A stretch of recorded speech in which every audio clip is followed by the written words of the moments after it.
Welcome to the Indian Gaming Association's The New Normal webcast. My name is Lisa Johnson. I'm the conference manager for the Indian Gaming Trade Show and Convention. I'd like to share a few housekeeping tips before we get started. Everyone is muted by default except for our speakers. If you have any questions during the presentation, please type them into the chat box and they'll be brought up at the end. Now, without further ado, I'd like to introduce Victor Rocha, conference chairman of the Indian Gaming Association.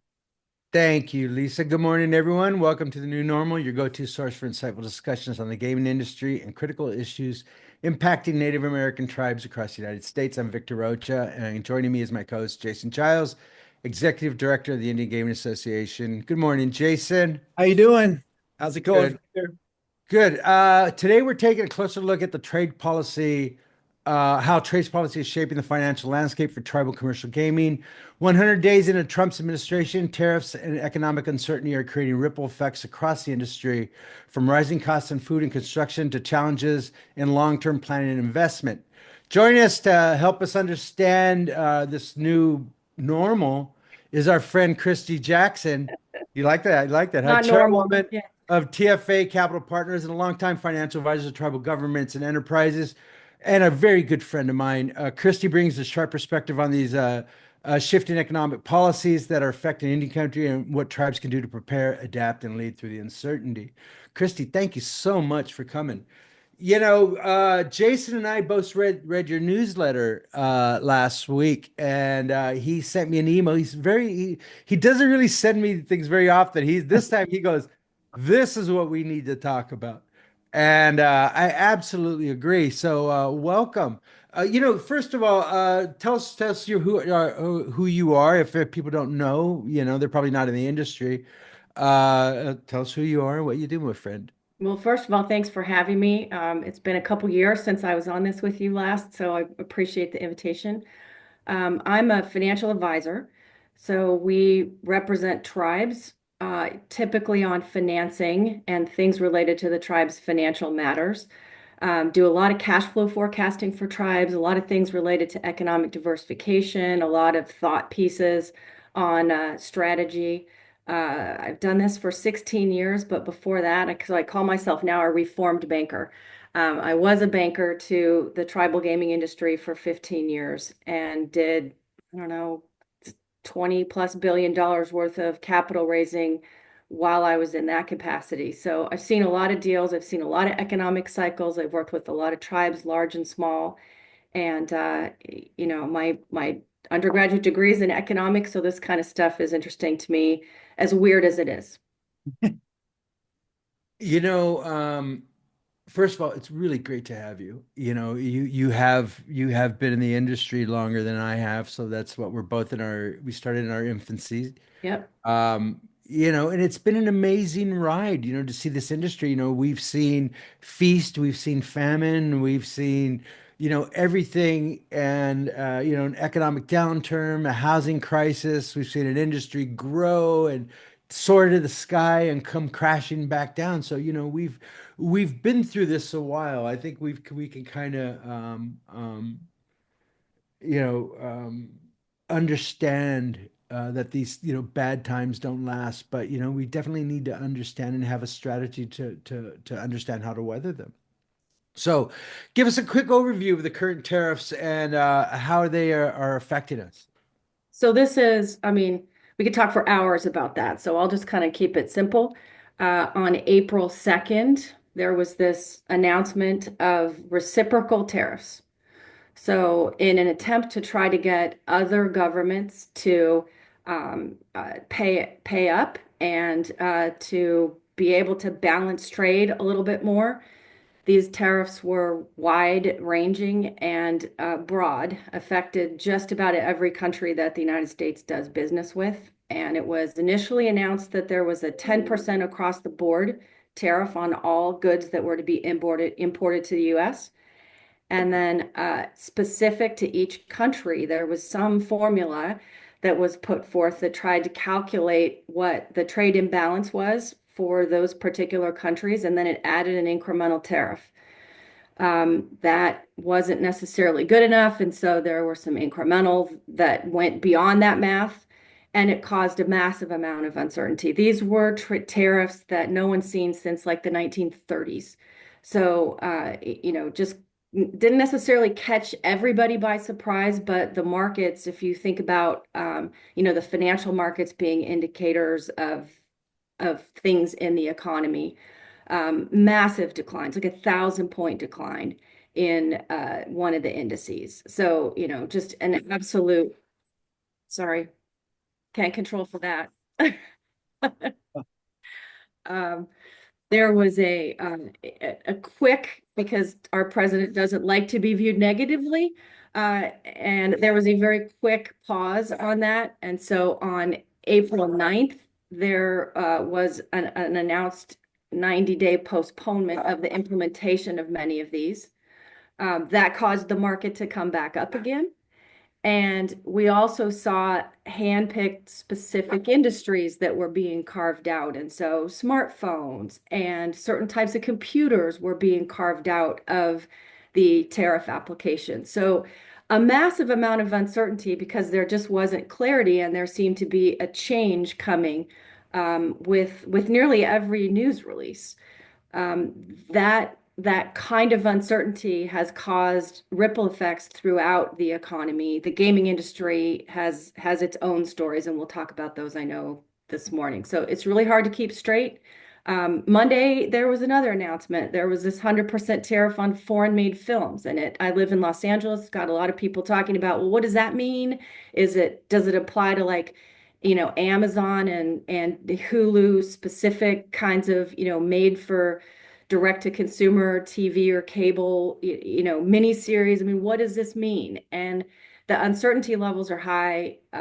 It is He's talking a about any tactic film with that an we'll accent. Yeah, explore. any film with an accent will have 100% tariff on it Yeah. too. We're even talking about the Hispanic accent, which will be 1,000% tariff. You know what I mean? The funny part to me was about opening Alcatraz up to become a prison again, and then as people started researching, they saw that it was on cable that night and on the Florida cable channel. So the Escape from Alcatraz with Sean Connery. They mean, so, and then the next day he's talking about on the news about, well, nobody escapes and they only found, so it was just, we're dealing with an impulsive person. You know what I mean?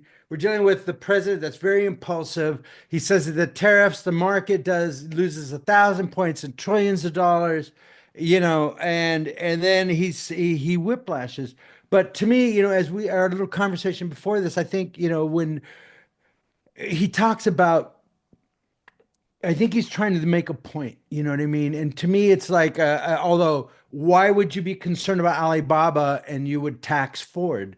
Because the price of cars are going to go up. If you're going after BMW, yet they're made in South Carolina, and yet those are going to be out of the price for us, mid yuppies, people who aspirational yuppies, I think is what the word I'm looking for.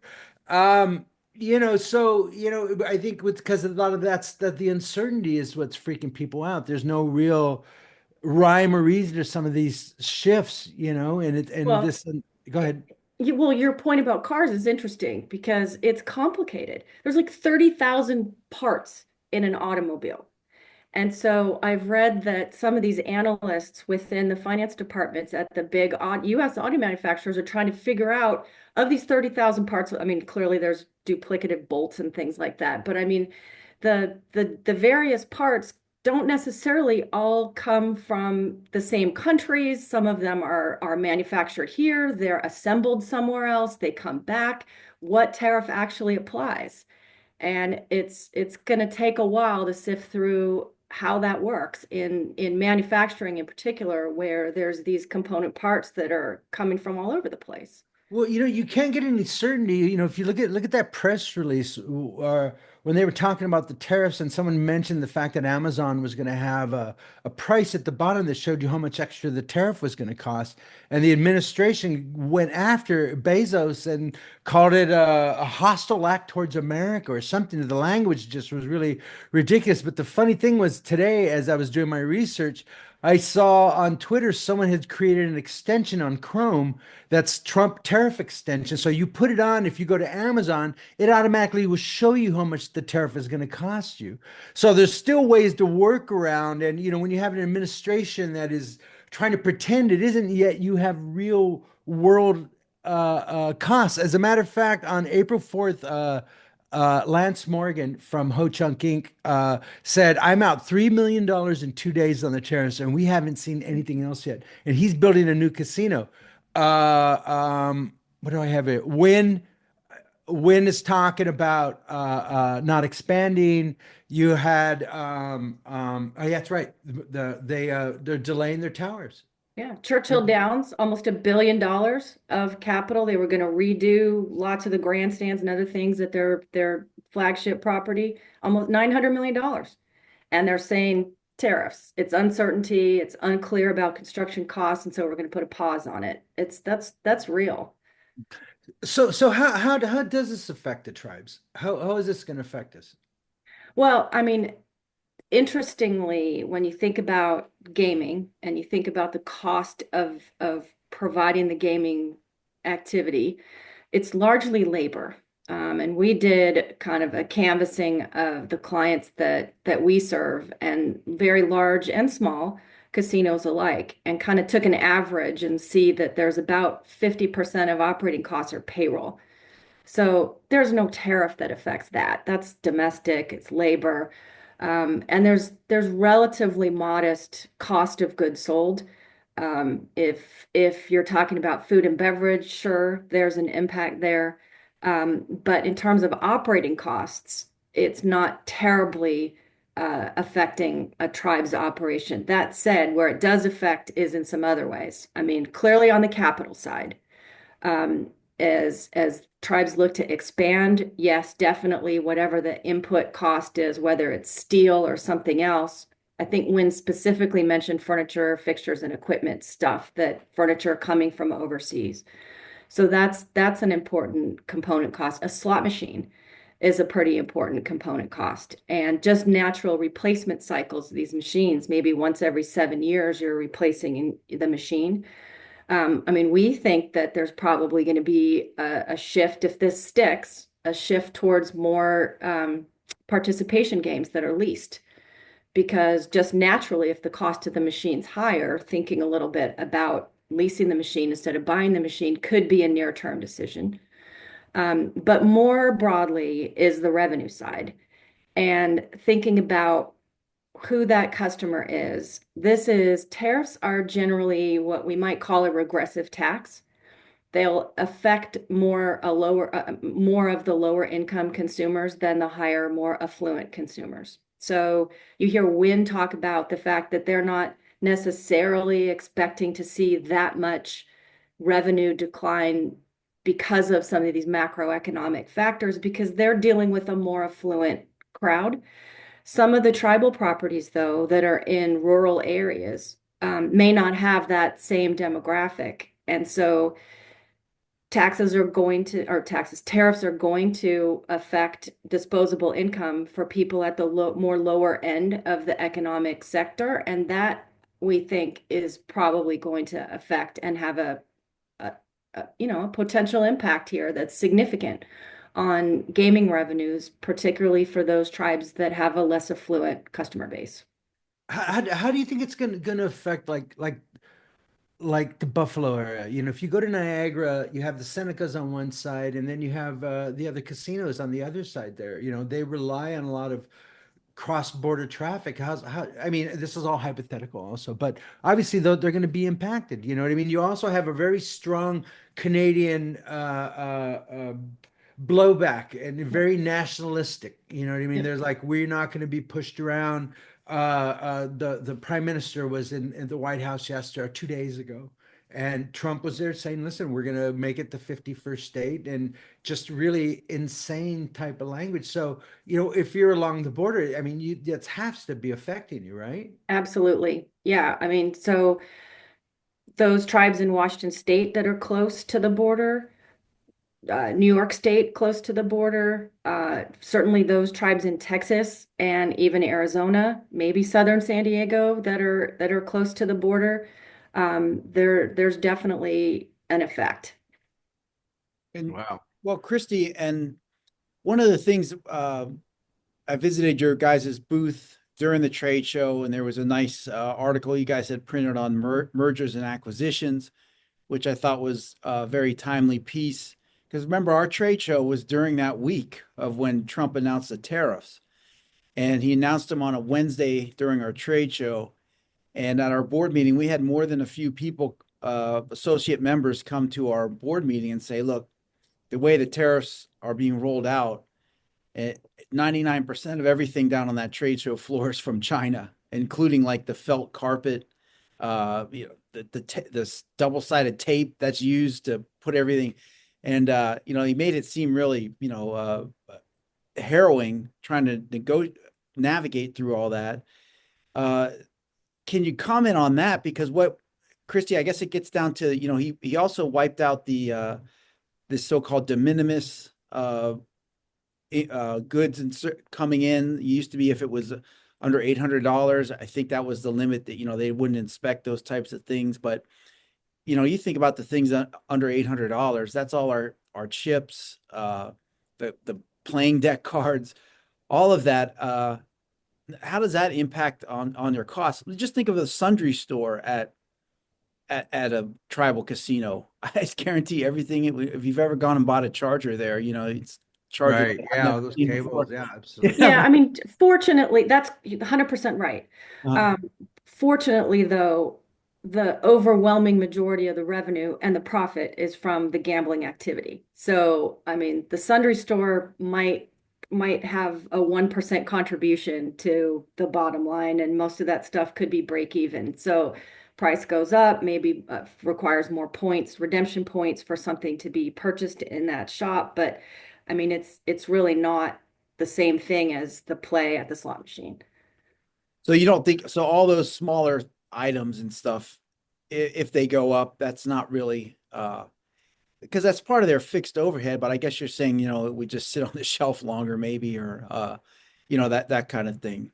Now Yeah, I mean, I think there's a lot of substitution effect too. I mean, your point about the chargers, yes, but I mean, if someone's buying a bag of almonds or something like that, I mean, I would think that over time, that's part of the goal of this is to try to reshore purchasing. So whatever the source is, whoever's doing the purchasing is going to likely, assuming these things stick, that's a whole nother point of conversation.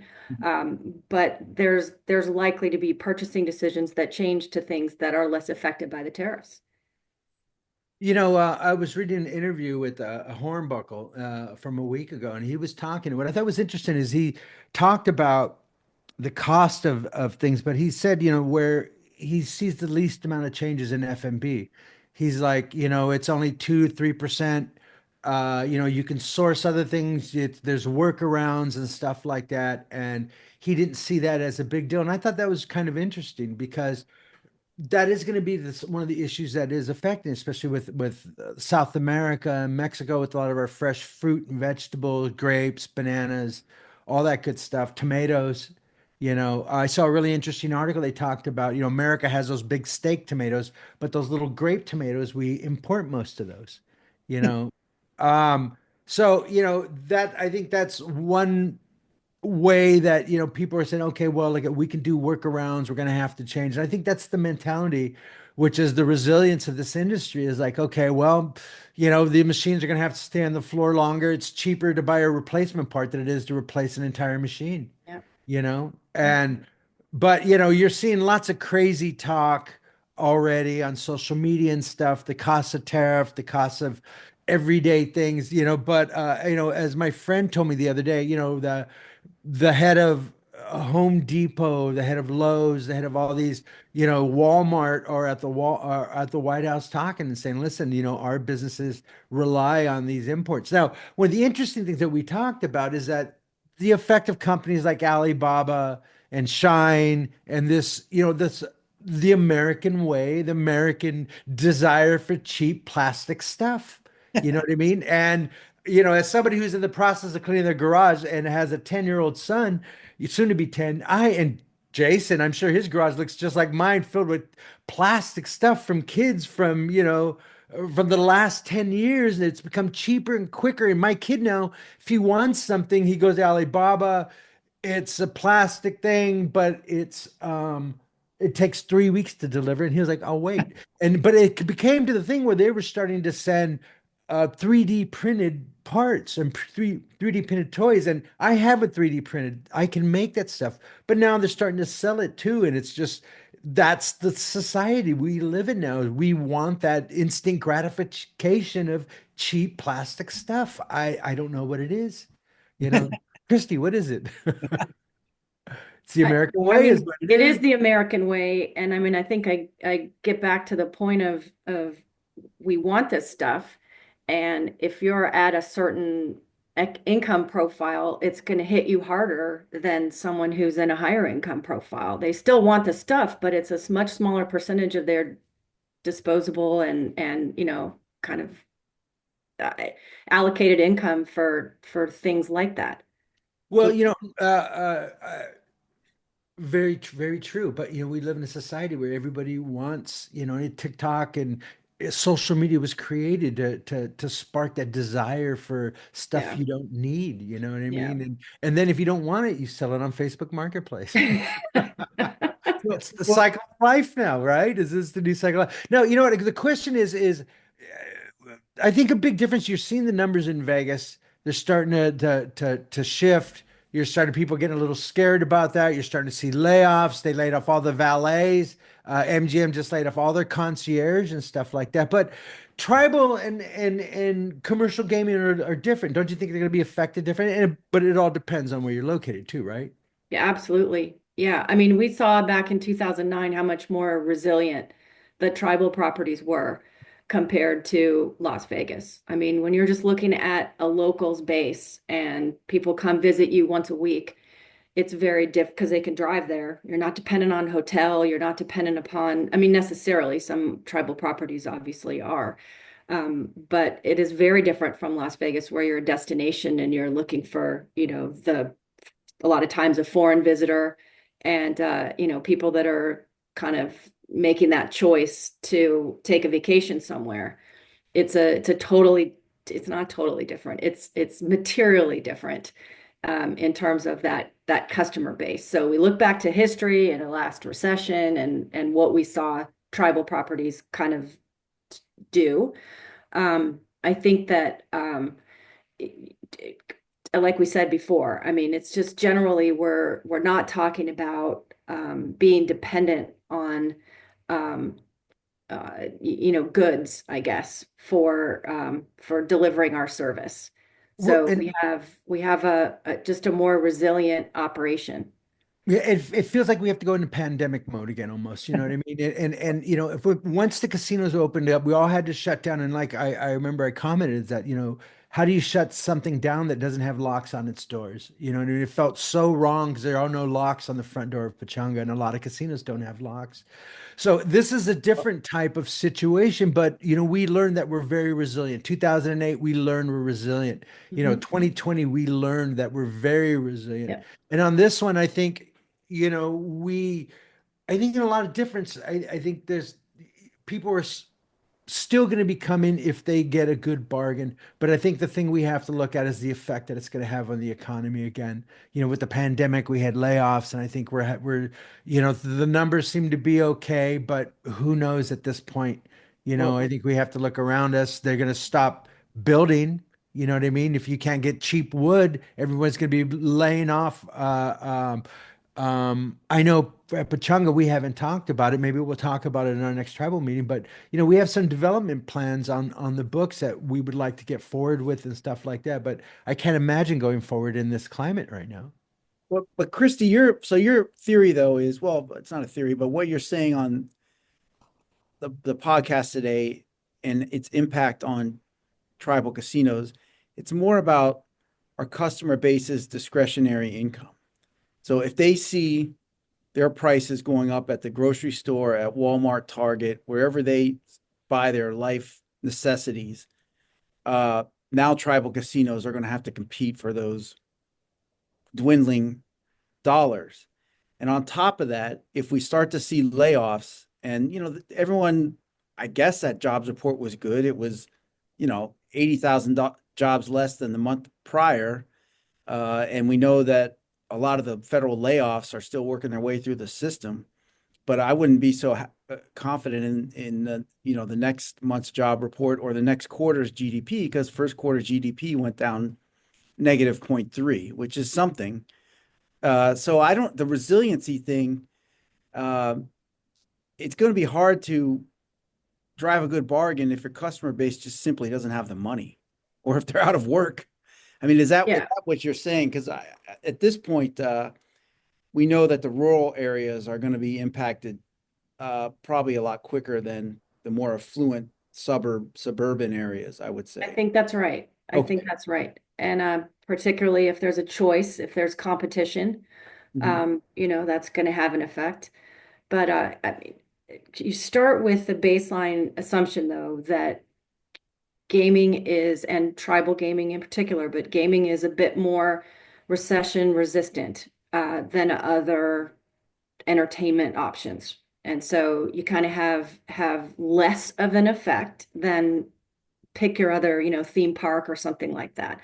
Um, but then drill down to those, in this case, tribal properties that have a less affluent customer base. And so it's not going to be affected as much, as significantly as something that's non-gaming.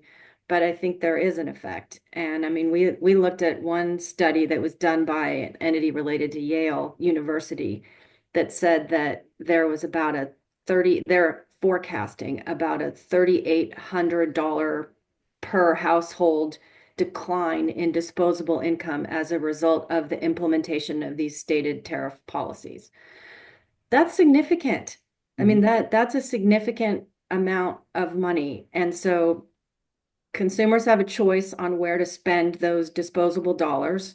Yes, typically gaming's a bit more resilient, but I think we'd be naive to say that it's not going to have any effect when it's potentially that much.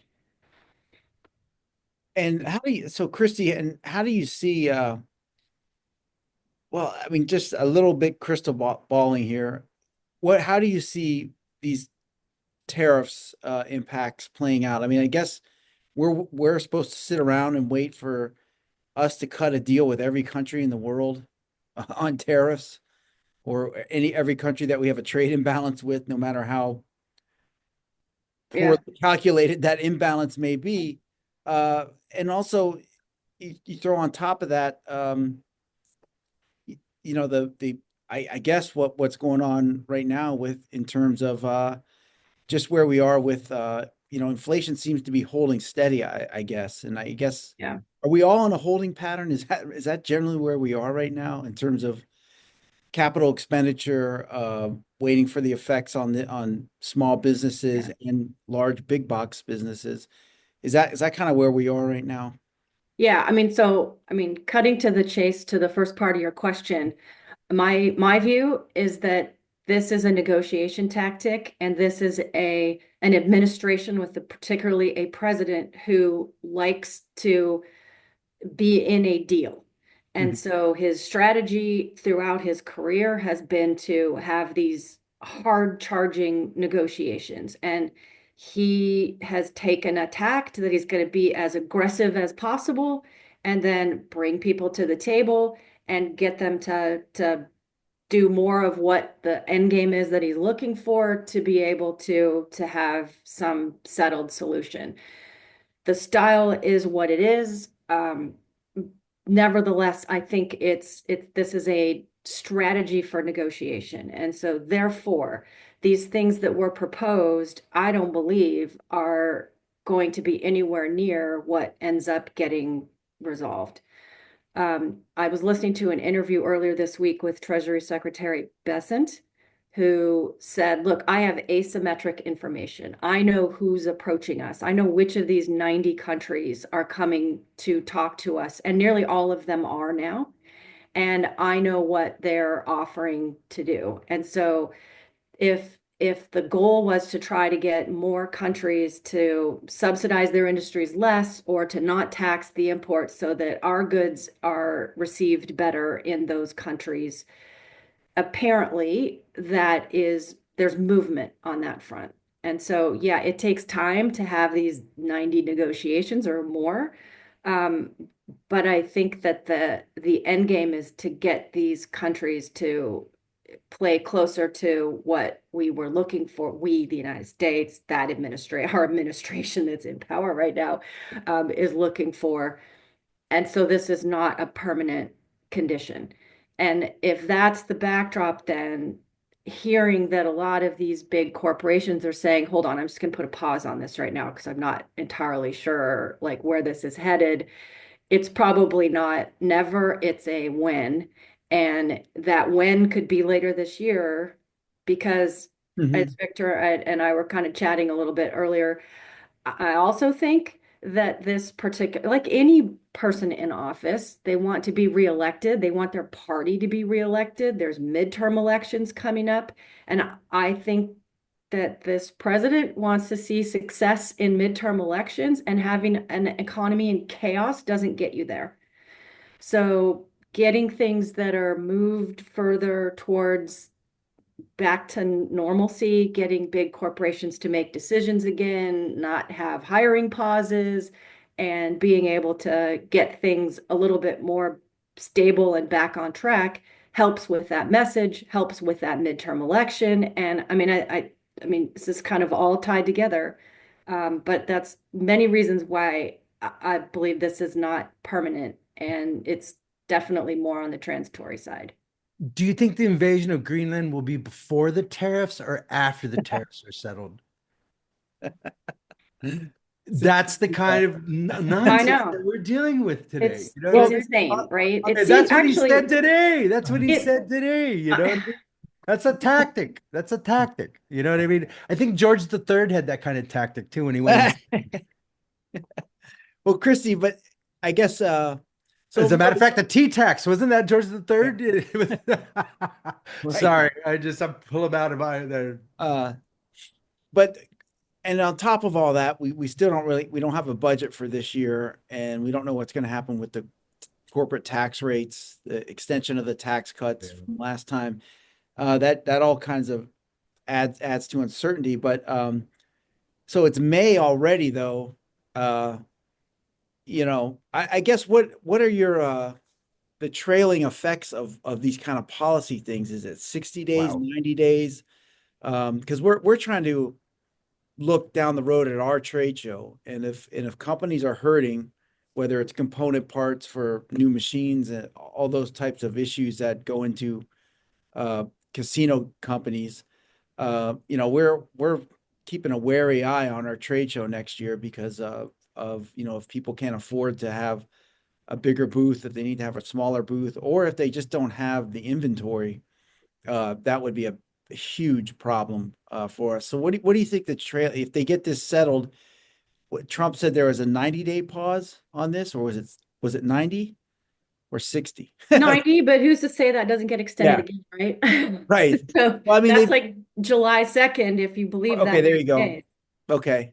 So I mean, presumably by the fall we would have a better handle on all this stuff, which is that about right, Kristi? Yeah, I mean, it's hard to imagine that this there's an embracing of this kind of uncertainty and backlash going forward much longer than that. Okay. And when you hear this Treasury Secretary say this stuff is, I think someone pressed him to a matter of weeks, and he didn't disagree with that. So, what does a matter of weeks mean? I don't know, but I don't think it's a year. Okay. Because I mean, Victor, we're trying to get our friends on the commercial side. They're the commercial suppliers. They supply tribal casinos as well. Yeah.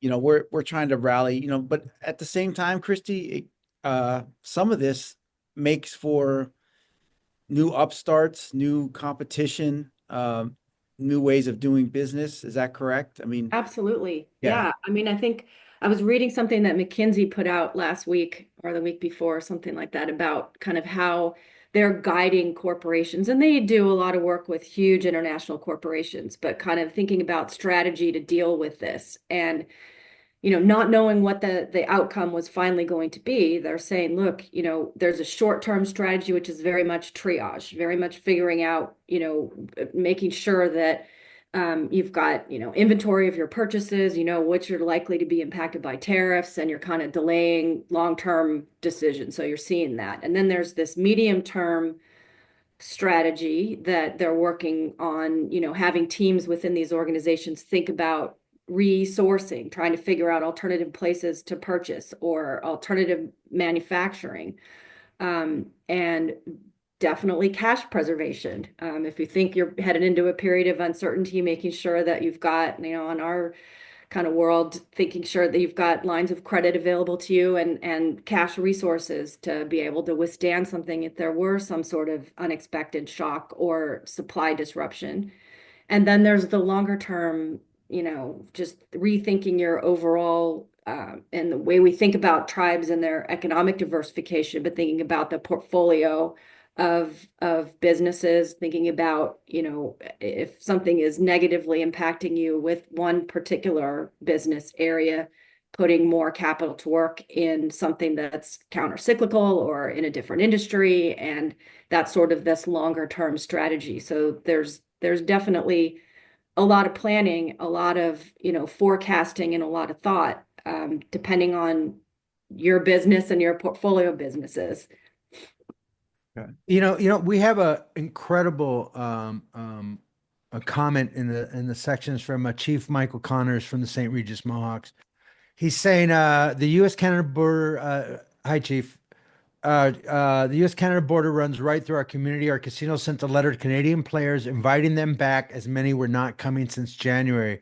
Our casino is receiving numerous emails and phone calls from our former Canadian players stating they are afraid to cross the border, do not want to come to the U.S., want to support our casino. They want to come, but they do not want to cross the border and are afraid they will be picked up by ICE and sent to El Salvador, among many similar reasons. There's a fear among our Canadian players to come to our casino, which will lead to less revenue to our tribe, less employment, programs, and services to our community.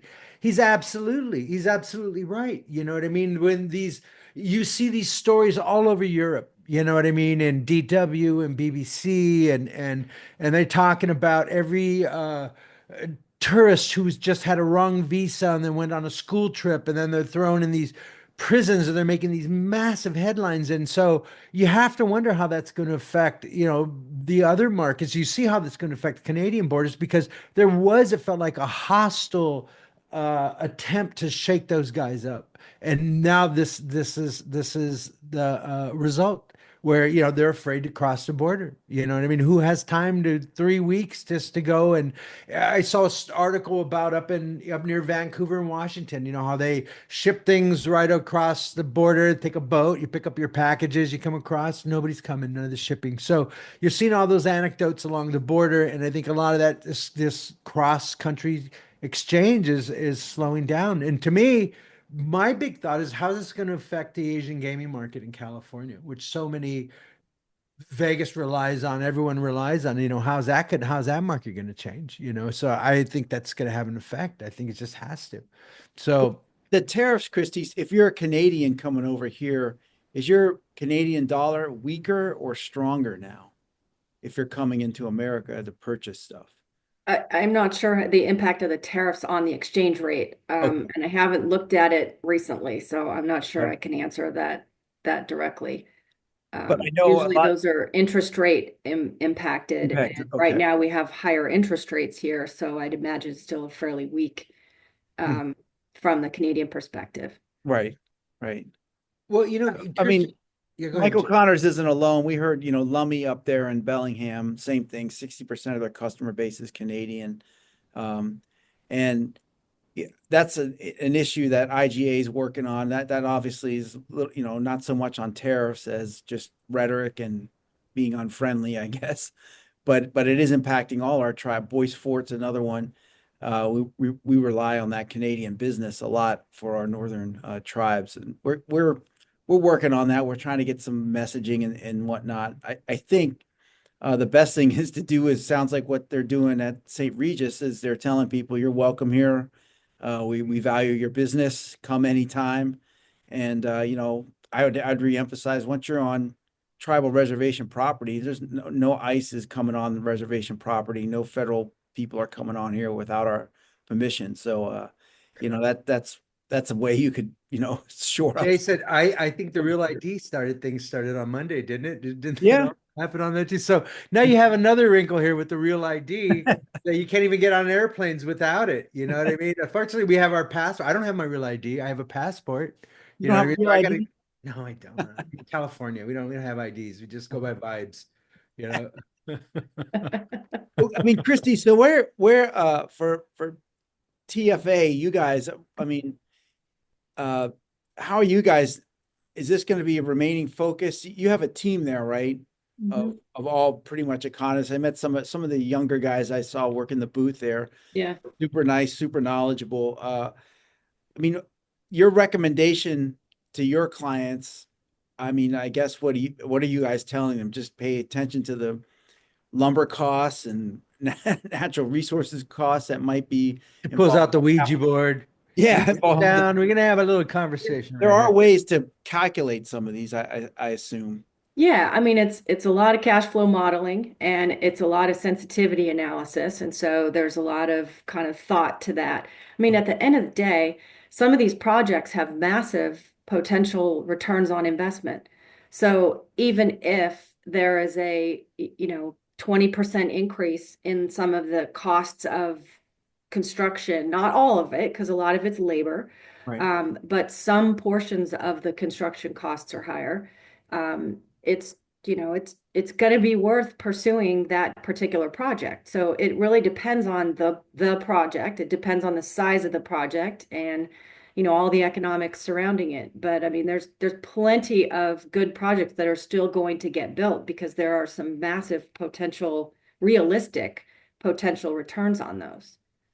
Okay. So I mean, that's good advice. And that's kind of what we're searching out. And we're going to have a bigger forum on this at our mid-year conference in the fall. And like you said, by then we should have a lot more clarity and Yeah. As a matter of fact, we'll be putting out the agenda real soon. The first day we'll be talking about the impact of the policies and tariffs and stuff like that. And Casino, hey, Christy, we'd love to have you out there. And as a matter of fact, I would like to invite you back very soon so we can talk about REITs and stuff like that too, because that's another conversation that needs to be had. And you seem It to be does. pioneering that, and you had some deals, and we want to hear more about that. So it won't be 2 years for the next one, I promise. It'll be very soon. yeah, Very It's good. a you're in high fascinating demand conversation. now. Yeah, you're in Yeah, high yeah, demand for yeah. us Well, because go ahead, Jason. we're not economists. I'm a lawyer. All of us are lawyers here. We're lobbyists, and we're trying to work through all this budget stuff in DC and protect tribal programs and things of that nature. But yeah, the tariffs are a scary thing because you hear uh, just the disparate impacts, and a couple of people have come and said, might work to our benefit, especially with some of the energy stuff that they're pushing. So it protects our coal industry a little better, some of our oil extraction a little better, but and so that's also, like, let's say fuel has been going down. I mean, the price of barrel oil is under $60 now, and I mean, you might see some of the cheapest fuel prices you've seen in a while this summer. Yep. Tribes are Out in excited, California. not in California, but our tribes are excited about that because a lot of their our places are destination visits and whatnot. So some of them are gearing up for the summer and kind of looking past tariffs. I suppose, Chrissy, just to wrap it up, then, if interest rates are still relatively low on a historical basis, they seem to be holding steady. Like you just said, it might be worth it to go ahead and finance a project now at 4, 5, 6%, and suck up the tariff costs right now if you see a higher inflation environment within the next 5 years. I suppose that's a consideration too. It just depends on the project. It really Okay. does. Okay. So, I mean, it's just going to take a lot more careful analysis, that's for sure, to make sure that there's enough cushion there to potential downside, Mhm. to make it work. The last thing a tribe wants to do is get a project online that doesn't contribute enough incremental cash flow to service that debt, and distributions go down. So it's definitely a heightened kind of modeling environment, if you will. But I would say interest rates are still the base interest rate is a little higher right now than what most people in the economy are expecting, and that there should be some reductions in interest rates over the next, call it 6 months or so. Yeah. I think they're going to be a little bit higher for longer, but we should see some decline in interest Okay. rates over the period through to the end of the year. But hypothetically speaking, the theory behind this is that the dollar gets lower, the price of American goods gets easier to purchase over in the global economy, and this creates jobs back in the United States, right? That's kind of what hypothetically this thing is supposed to be. Am I correct? Well, also the tariffs are going to cause American manufacturing capacity to increase. So the theory is that there's more onshoring of certain critical kinds of industries. So I don't know whether it's, chips primarily or, some other particular industry, but trying to source more things domestically rather than relying on foreign sourcing. I mean, there's all kinds of arguments related to all of that, but I think there's part of that strategy is to try to get more manufacturing back onshore.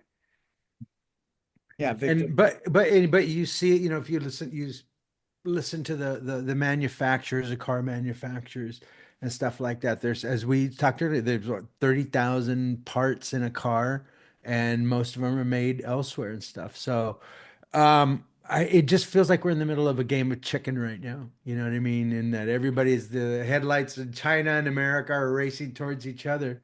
And we're going to be part of that accident too, it seems like. But I think you've given some really solid advice, Yeah, Kristi, and that's kind of what we're here for. We're not really here exactly. to bash Trump or bash the policies. That's not our job. Our job is to try to understand what the situation is and how we can all survive it. The Yeah, I new think normal, right? so. Patience is it's something that we haven't been necessarily telling a lot of our tribes that have come to us on this. I know that's hard because the news cycle is so alarmist every day, but probably patience is a good thing to have right now because, like You you said, waited 400 years. You can wait a little longer. I think that's what he's saying. well, like I you think said, that's what Chris, he's saying. it just Yeah. doesn't it from a practical standpoint, this cannot hold. And so, like you said, nobody wants a tanked economy. So at some point, they'll either be renegotiated or start to slowly come off. So, that's as good as anything I've heard and optimistic as anything I've heard. Yeah. I You know mean, what? why Go ahead. wouldn't Democrats just come out and be more explanatory and They're staying on the sideline, and they're just letting things happen. They're just, when your enemy is shooting himself in the foot, you just stand to the side, something like that, right? Val Spicer has an interesting question here. She goes, "I wonder if the if it will impact conferences for machine providers and others where they may have less inventory at the show." Val, we kind of caught the very beginning of that. And we mentioned it a little. It'll be interesting to see how our friends at G2E do. You know what I mean? And what's going to happen at ICE? I mean, I don't think IGT was sending many machines over there anyhow. You know what I mean? And the cross-border European stuff should be happening. So it'll be interesting. But IGT, I saw it on our trade show floors. I think I saw smaller booths. Even though we had a bigger floor, I think the manufacturers had smaller spaces. So they're just trying to save money where they can too. And I think everybody in the industry is kind of the same thing. I think you'll see kind of people just saying, well, let's save our dollars to see, what happens, and let's wait this thing out. But it's different than the pandemic. The pandemic, everything was shut down and then everything was impacted. I think here, people aren't being laid off yet in the mass amounts that they were for the pandemic. But um, I think we'll see how mid-year goes.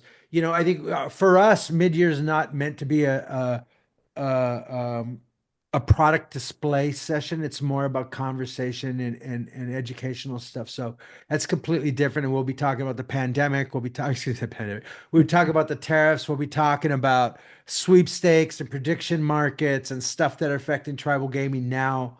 Some of these important conversations that we're having too. So I think so. You know what I mean? The people at G2E are absolutely brilliant. So, if there's an issue, they'll figure it out. And I've learned everything I know from them, and so they're always leading the way, you know. So I hope Yeah, that answers your question.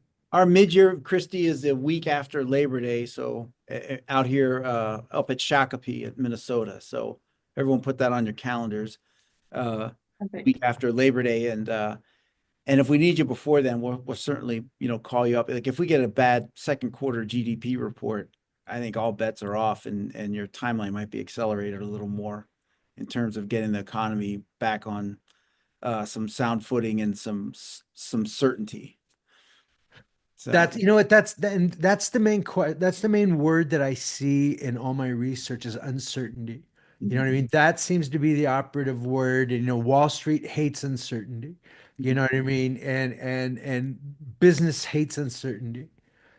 So that seems to be the operative word, yet it seems to be everywhere. So there are no real answers yet. The interesting thing with my friend, he talked that he feels, June is going to be the tipping point. He thinks that's when all these deals need to be negotiated because by then, all the fall buying and all the Christmas shopping gets done, all the retail shopping, everything needs to be put on boats and sent over here, or we're going to have, as Trump says, they're only going to get $2 instead of $30, damn. and how that's going to affect American economy. Well, that's yet to be seen, right? We'll have to stay up till 2 a.m. wrapping gifts like you. Wow. Wow. Well, listen, I'm teaching my kid. My kid just started to take a class on how to make chips and how to assemble an iPhone. So, I still have hope for America. So that's what they're teaching them in third grade. So anyhow, listen, first of all, Christy, thank you so Thank much you so for much, coming. Christy. You were brilliant. Again, we'll have you again on real soon because I think the REITs and the idea and the deal that you guys just did is worthy of conversation. Correct. And also, thanks again for the show at Annual in San Diego. You were phenomenal as usual. And Thank you. we appreciate, and everyone that showed up, we appreciate you guys too, really do. All right. Thank you, And Christy. Thanks Yeah, a lot, great. everyone. I learned a so lot. remember, that's Yeah. right, keep your powder dry. And Right. remember the 5th of November, something like that. So, There you go. all right, you guys. All See you right. Have guys a good next week. day. Thanks All a right, lot. bye-bye. See you guys. Bye.